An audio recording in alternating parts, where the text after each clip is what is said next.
Nagalit yung tao. Ano ngayon? Tinatarantado niya yung tao niya. She's just being a leader. Between Marcos and Inday, mas leader tong Inday kaysa sa iyo, Marcos.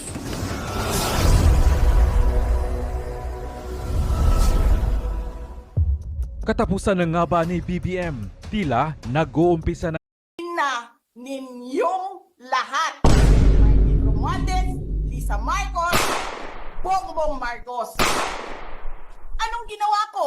Binigay ko sa DepEd! Putak na mukha!